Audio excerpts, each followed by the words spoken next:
Hey everybody, the purpose of this video is to get you a quick set of instructions on how to create a histogram with the TI-83. So we're going to use the same 6 data points that I used in a previous video, how to run 1-bar stats on raw data. I'm going to give you the link right here, and I'll also try to make it clickable. If it's not clickable, I will drop the link down lower for you to be able to copy and paste if you need it.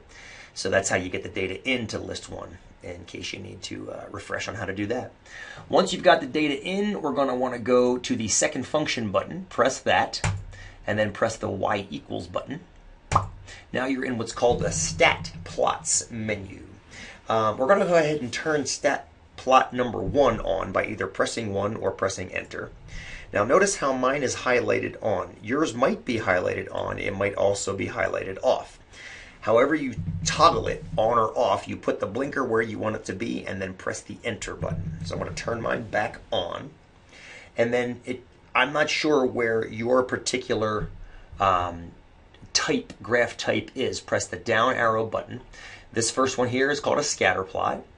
This next one over here is called a polygon. The third one in, and I'm pressing the right arrow key to get over to them, is the histogram. So we're going to go ahead and press him. And notice that the X list and the frequency down there change. The X list and the frequency asks you, number 1, X list is where your data is. Don't worry about these 3. We'll talk about those in class. So arrow down to X list. Is your data in L1? Mine is. That's where I put it. So we're going to go ahead and leave that as L1. If yours does not say L1, type second 1 to put L1 there. Okay, then press the down arrow key. Now it asks for a frequency. The frequency simply means, it simply means how many times should we use each of the data points.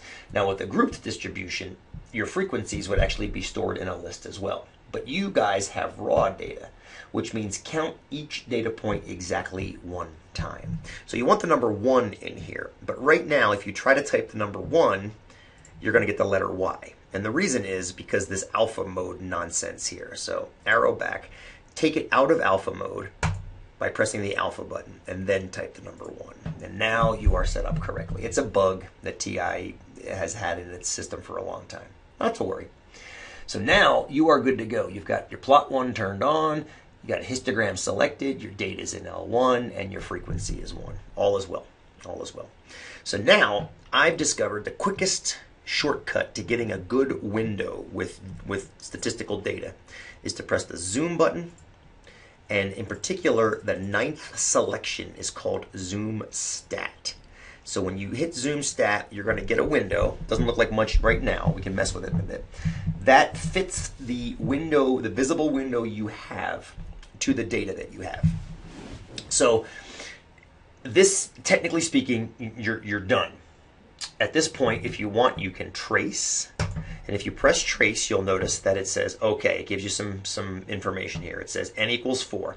I apologize. I wish it said f equals 4, but it doesn't. It says n equals 4. That means there are 4 data points between 0 and 19.5. Arrow over. There are none between 19.5 and 39. Arrow over. There's 1 between 39 and 58.5. None between 58.5 and 78. And last but not least, 1 between 78 and 97.5. Now, you might remember we didn't input anything as big as 97.5. And this is a bit of a mystery as to how the TI drops its window on when you press zoom stat. Notice that the min in this last bar is 78. If you go back and look at the data we put into our list, you'll notice that the largest data we put in was a 78. So it puts the largest data point at the leftmost element, leftmost point of the graph here. Keep that in mind. That'll come in handy later. Okay. So, like I said, technically speaking, you're done. All the data is accounted for. I do like to encourage my students to mess around with the graph a little bit. Now, the way you mess around with the graph is you press the window button. And in particular, you mess around with these X mins, X maxes, and X scales. The X min at 0, I think, makes a lot of sense. I personally think it makes a lot of sense because our smallest data point was 0, and it's a pretty good reference point. The X max being 97.5, I don't know. I'm going to make it 100. Oops, I made it 111. I'm going to make it 100. Why does it keep typing that?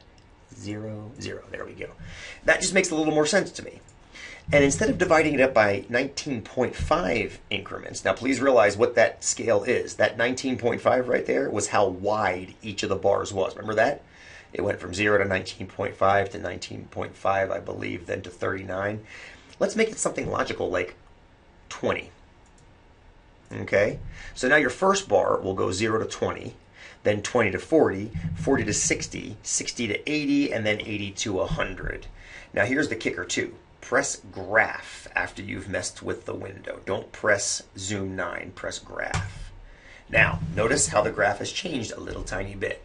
If you trace now, things are in different bins, so to speak. They're in different locations. We've still got 4 in the first bin, which makes sense because the first bin was 0 to 19.5. Now it's 0 to 20. You can change it further by further refining your window. What I usually get students to do is to lock in on X-min and X-max and then mess around with X-scale. Let's make it 10. And then hit graph, and you'll see a slight difference. Oh, no, you don't, because the data is all between 0 and 10, those first 4 data points.